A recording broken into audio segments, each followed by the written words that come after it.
So, I have something that I would want to discuss with every one of you, especially those of you that are planning to travel, or those of you that are already here. So many things are happening, many things are happening, and we have to talk about it, okay? So, I actually watched a story.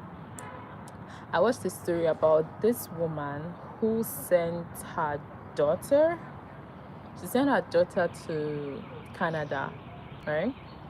And like I think she's the only child. Yeah, I think the girl is like the only child, her only child that she married.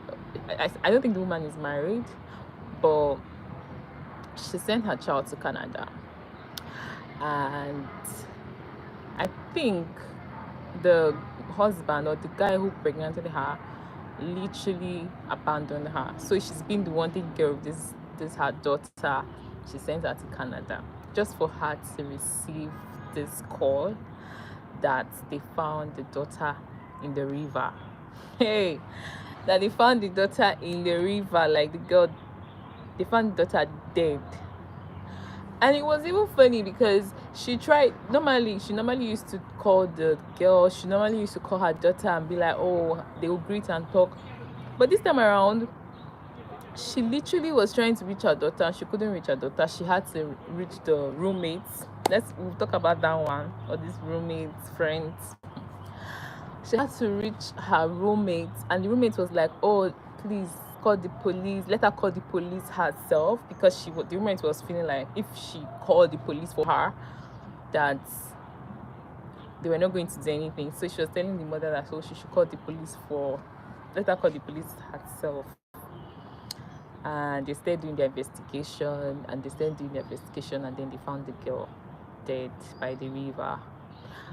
And there are so many stories like this. So there's so many stories like this. I know a lot of people say, oh, this is like village people and everything, but it's not even just about village people matter. Let me just tell you guys, see, when you are moving abroad there, you have to be very, very, very careful.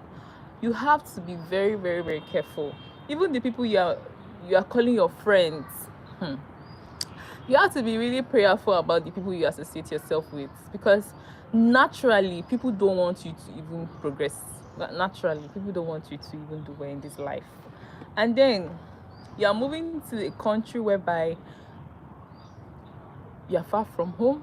Most times safe, like now Nigerians are not even Nigerians don't even used to be close to themselves when they are abroad. Let me even tell you. And some people, they will even tell you that whenever they go abroad, they don't like associating themselves with Nigerians, because they used to fear like this Nigerian safe, they feel even put you for trouble. Some of you already know. If you're always watching the news, you even see that a lot of Nigerians are always getting into trouble abroad. So as a Nigerian safe, when you even go abroad safe, you just know how to mind your business. You just know how to mind yourself. Only you. So I noticed that people don't understand what it is when they move abroad. People don't understand how to mind their business. People don't understand literally what it is just going abroad.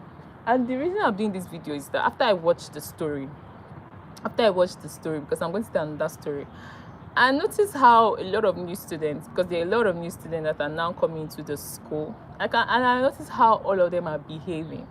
And it just reminds me when I was a new student, because obviously I've been in China for 5 years. So I know that feeling, like a feeling of you don't belong, a feeling of you're trying your best to have friends, you're trying your best to mingle. And sometimes because of that, you mingle with the wrong kind of people. Because let me tell you, in the first months that you move to a country or you are getting to know someone, you don't know them. You need to give them like 6 months to 1 year. Some people, they will even pretend for that long. You can never really know people. So you cannot just rush. And when you move abroad, you want to start making friends with people. You don't even know them. You don't even know where this one is coming from. You don't even know the madness where they for their family. You don't know anybody true. So you have to be very, very careful when you go abroad.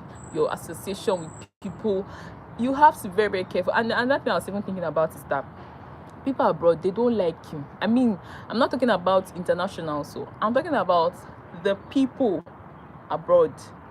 Like now, as I'm in China, you think I'm stupid to think that, oh, the Chinese people, they like me? It's a lie. I know they don't like the fact that I'm in their country. It's just like how us too, when we see white people in our country, Nigeria, we are not always like so happy, oh, this person is there or something like that. So I understand. I was even watching one movie yesterday. It was like one Korean movie, and I could see how the people, they did not like their king. You know, we Nigerians, we don't even like our president. So I could see how people, they did not even like their king, and the way they were always like trying to kill their king because of their king was using them as slave. Like now in China, they don't have freedom, and we internationals, we even have more freedom than people that are Chinese here. So sometimes I just understand them, even though yes, I feel like I've been through so much here, but sometimes I still try to understand them because I put myself in their shoes. Like if I was in their shoes, will I like somebody coming to my country to take the opportunities in my country? When me self, I never enjoy all the opportunity. Then I'll not be saying, oh, okay, oh, I want somebody to come to my country and enjoy the opportunities there. So that's why most times I used to understand them. But even though I understand them, I'm still very, very careful with the people I associate myself with. I pick my friends. I'm not gonna be the kind of person that want to rush and be friends with people. No, I'm not that kind of person. So, and that's another thing. How can a roommate, like you've not seen your roommate for how long, and you do not even try to bother? I have so many questions. Number one, which school would just allow their student, like they don't even care about their student? You've not heard from your student for such a long time. You don't even care to do like search to know where that student is, to know where that person is. And you know, these people, they don't care about you. That's why I heard one story that one guy, during that COVID time, the guy had been dead for almost 3 days in his room, and they found him dead in his room. And you will hear stories like this, how people will just die. They don't know the cause of the death. And that's the thing, you cannot even hold anybody. You cannot hold anybody. Like now, if anything happens to you, like if you're abroad, if anything happens to you and it's time to go to court, most times when they are even judging, as well, because you're a foreigner, they will first want to favor their own people. That's why they say first leave. First leave, do not die. I know that so many people, they are trying to get opportunities, so many people, they are trying to be loved, so many people, they are trying to find their foot, and I know that yes, God bless people with people, but even with that, the devil also use people to destroy your life. The same way God will use people to bless you, it's the same way the devil will use someone to destroy you. So you have to be very, very prayerful. Let me tell you, the people who even will destroy your life will not come in this this masquerade look. You guys know we are getting to Halloween time. Will not come in the scary look. They will come in the best look. In short, it's like everybody will just be liking this person. Like, oh, this person is such a nice person. Oh, wow, this person is such a good person. But my dear, you don't know that their spirits, and you know that everybody come with different kind of spirits. You have to ensure that you are sure of this person's spirit before you now be calling this person your friend, or you be calling this person your person. Me, I told myself, I tell myself that, see, it's better for me to be alone. It's better for, I'm not talking about CSC now. Me, I used to tell myself that it's better for me to be alone, right? And than for me to associate myself with the wrong kind of people just because I'm trying to rush, just because I just feel like, oh, I need somebody in my life. No, take your time.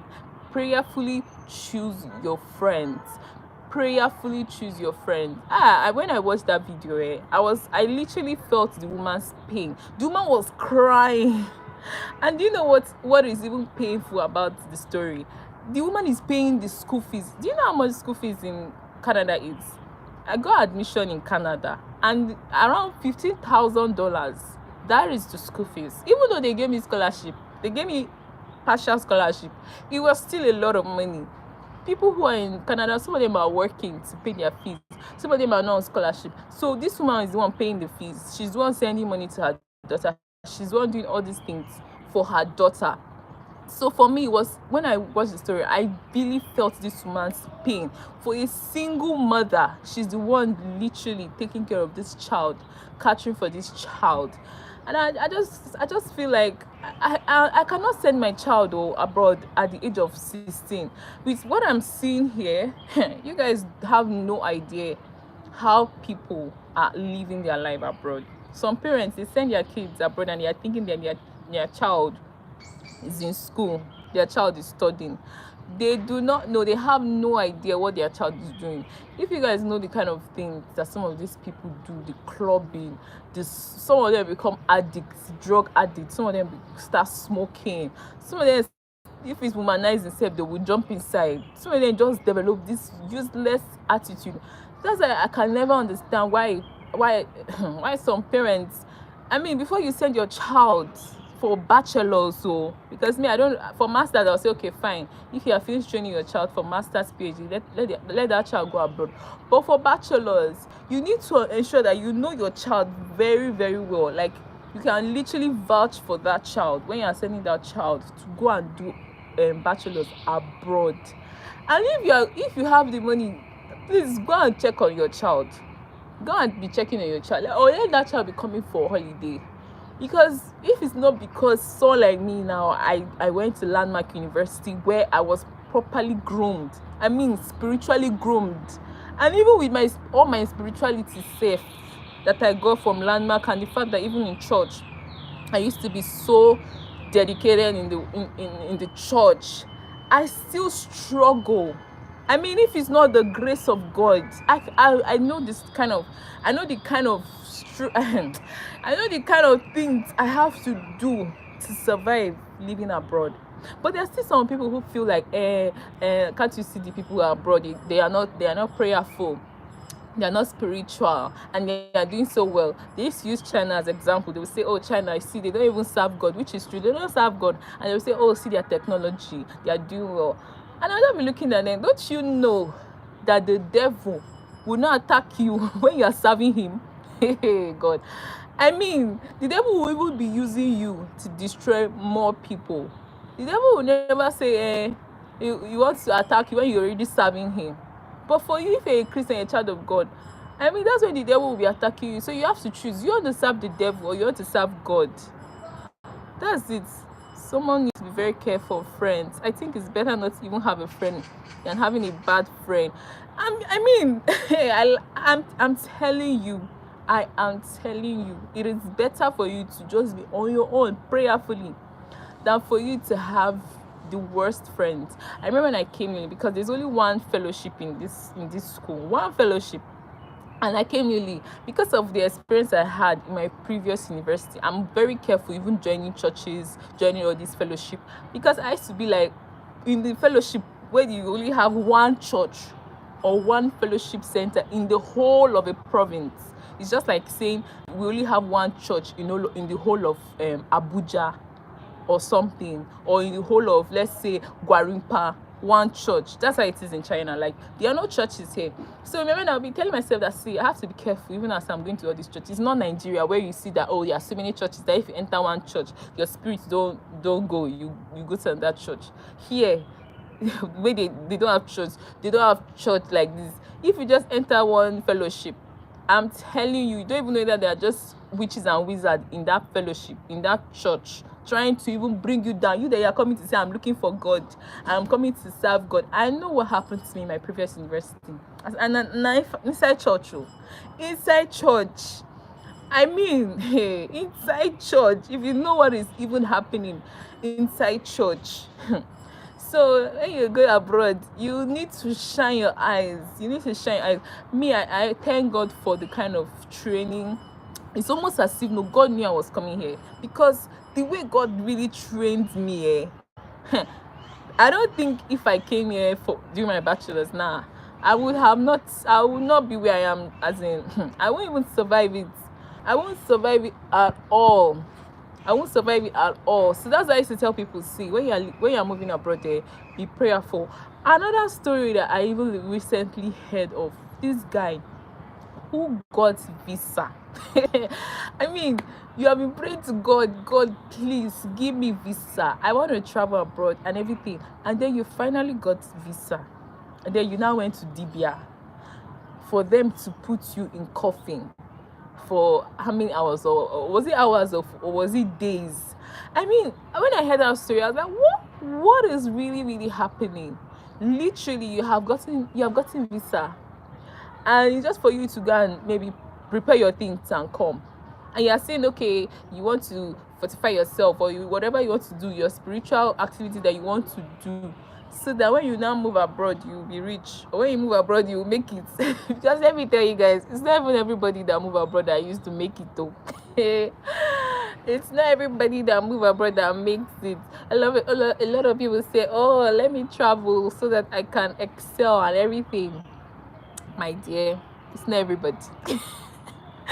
The father is in his own early. Oh, it was even the father. How can the father advise the child to go? Hey God, to go to Dibia for them to put you in coffin? I mean, even with your natural sense, you go not say you go die now. I mean, there's no air inside the coffin. I mean, some of us, we need to be using wisdom now. It's not even just about spiritual. Use your brain, because God gave you brain. Do you know that as much as God will help you, you are the God on earth. You are the one in charge of your life on earth. Whatever you command on earth, that's what the Bible says. Whatever you command on earth, it will happen in heaven. The angels will go ahead and do it for you. But some of you don't know your authority. You don't know the power you have. That's why you'll be thinking that pastor is more powerful than you. You'll be thinking that one spiritual waiting is more powerful than you, because you do not know your authority in Christ. If you are very prayerful, even if you're not even so prayerful, but at least you have faith, you believe, whatever you ask God for, he's going to do for you. Not that you'll be there depending on one pastor. The pastor is to lead you. It's just like having a leader. But it does not mean that leader is better than you. It does not mean that, oh, you cannot speak to God yourself. Some of you don't know your authority. If not, these kind of things, you will never, when you even hear it, even if you say you go to Dibia, and a Dibia tell you that kind of rubbish, you say, but you say, how can you tell me this kind of rubbish? Is that not a man?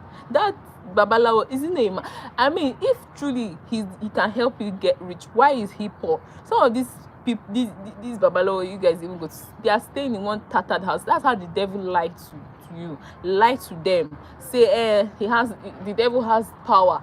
But you that you are coming to show me the devil's power that you have, I'm looking at your life and your life is useless. At least if your life is even going smoothly, fine, I can even say, okay, let me even believe in this your power self. Your life is useless. You are not achieving anything with your life. Some of these people go ahead, kill their children. I was reading the Bible, and I realized that some of this abomination thing that we hear online that people are doing, even in the Bible, they have been doing it. Do you know that in the Bible, I was realizing that some people, because of they want to sacrifice to some weird gods, they go ahead to kill their children, go ahead to burn their kids. And I'm like, man, some of the things that I'm seeing that is happening now in our generation, I'm not realizing that it was even way worse in the Bible. During the Bible times, it was way worse, because when you're reading the Bible, you're seeing some of these stupid things that some people do just for power, just for fame, just for money. God, I mean, do you know that even in Nigeria, God can bless you in Nigeria? Do you know that? Do you know, I even used to tell people that you can easily even get richer in Nigeria than abroad. I used to tell people that. I know they don't believe, but it's the truth. You can be richer in your own country than when you move abroad. The only difference between people living abroad and you is that when you convert the naira or the dollar, if you convert the dollar, is more. But they're also suffering. I mean, they're also paying so many bills for their house. The boy just wanted his life. I tell you, they're also not, some of these people who are not living abroad, or who are living abroad, if they tell you how much bills is on their head, some of the students, you guys are just admiring. You're on loan. Do you understand? I'm not trying to say moving abroad is not a good thing, but it's not even everybody that make it. To be honest, it's not still everybody that make it abroad. If your head carry anointing, if you are destined to move abroad, you move abroad, you will make it. If you're not destined to make it abroad or to move abroad, no matter what you do, it will not work. That's why some of my clients, when I'm trying to help them travel abroad, and I've done everything, even prayer, I don't pray for your head, and you still know they work. I go just say, see, I don't know if you are destined to travel this abroad though. I beg, don't waste your money because I don't understand the things that people do just for them to travel. And even when they travel safe, they will not even remember all the sacrifices that they made. They will not even remember all the sacrifices their parents made. They will just become so useless. They will even forget God. Some of these people, sometimes when God don't want to bless you, it's because God know what you go to that abroad to do. He knows. He has seen your future. He knows, say, if you go abroad, you will become useless. He knows that if you go abroad, you will forget him. You will stop serving him the way you used to worship him when you were in Nigeria. When you move to that abroad, you will stop worshiping him. That's why some people, I feel like God does not need to bless them, to be honest. My own is that as much as you really want to travel, do not forget God in your life. It's not easy. Let me tell you, it's not easy. I'm a very spiritual girl. And I tell you that it's so easy for in Nigeria. There's so many things that were so easy for me to just do as a Christian. And I'm like, this is. But when you are living abroad, you are literally living with people that some of the sinful things they are doing looks normal. I mean, sleeping around looks normal. Smoking, having fun, partying, this looks normal. I know some of you are like, Oma, this is bad. Come abroad. You understand what I'm talking about? This feels normal, like a way of life. Do you understand? For these people to just have fun, chill, party, everything. It's like a way of life. You have to, if not the Holy Spirit in you, they have to not tell you. They say, no, this one is not for you. No, this one is not for you. You will just find yourself doing everything. I mean, even the people you respect, talking about your supervisor. I remember like one of the teachers that was teaching us Chinese. He wrote it on the board there, 666. 666 in Nigeria, we're always like, this means satanic what. He was proudly writing on the board, even telling us to write it in our book, 666. I say, hey, if you like say rapture, don't they happen. The devil cannot wait again for rapture to happen. And I'm like, I spoke up because if the thing in me could not keep quiet. I said, sir, this 666, it's not a good number. You say in China it's a good number. It's a good number. I said, okay, no wahala. But for us, it's not a good number. It does not signify anything good. Anyways, my battery is already almost dying. So let me just round up what I want to say. A lot of things are happening to people that want to travel, and a lot of things are happening to people who have even traveled, and even after people stay here, get all the things they want to get and go back to their country. I mean, there's also this depression, right? Because some of them are not achieving the things that they want to achieve. Some of them, they have not made it, because everybody just feel like, if you travel abroad, you make it. Don't let anybody pressure you. Don't let anybody pressure you. Please, you that you're in Nigeria, why haven't you made it? If you finish study, you came to study. If you go back to your country, start business, or you try to look for work. If it's not working, have peace within you. Have peace. Always have peace within you. That's the only thing I can say. As much as you want something, you've not gotten it, make sure you do not lose your peace and you do not discourage yourself. Work hard. You can get it. The most important thing is that you are alive. You have health. You are alive. And if you're alive, you work hard, prayerfully, you will surely achieve all the things that you want to achieve. You achieve them. Never look down on yourself or even compare. And that's another thing with my age group that I'm even noticing. There's that thing like, you've not gotten married, you've not had money. I'm serious. These are real life happenings. These are real life things that are actually happening. You've not gotten married, you don't have a job, or you don't have admission, and you're just looking at your mates. My dear, if there's one lesson that God has taught me, is that don't compare yourself with other people. Other people have their own journey. You have your own journey. So if you feel like, okay, I'm not yet gotten, maybe God is preparing you. God is actually preparing you because there's another place he knows he will take you to that you need that preparation. If he rush and gives you everything, you will lose it. You probably will lose your life. Some of you that you are just there saying, I'm not got to admission, God is preparing you. So be patient. Be patient. Work on yourself. Work on yourself. Because if it's so easy for you to get pressured by people, the moment you even make it, there's still more pressure. Even when you make that money that you want to make, there's still gonna be more pressure. Like, this life is filled with series of problems and crisis. Put it in your mind that problems will always happen. That's how life is. It's filled with series of problems and crisis. But the only thing that you have to develop is that you have to develop the word problem solving attitude. You always need to be a problem solver. That's the spirit you just need to develop. It does not mean that, okay, yes, if you have that money that you want to have, that everything will be fine. No, there'll still be more challenge. As in, the higher you go, the higher your challenges serve, the higher your problems. I'm telling you guys, the higher your problems never end. So that's why it's very, very important for you to always try to have this mindset of, peace, gratitude. When you want something, pray. God will give it to you. God will give it to you. And if you even feel like God has not yet answered you yet, then it's because it's not your time and it's not your own. So just be patient. Be patient, guys. Okay, I'll see you guys in my next video. Please do well to like the video, subscribe to my channel. Bye.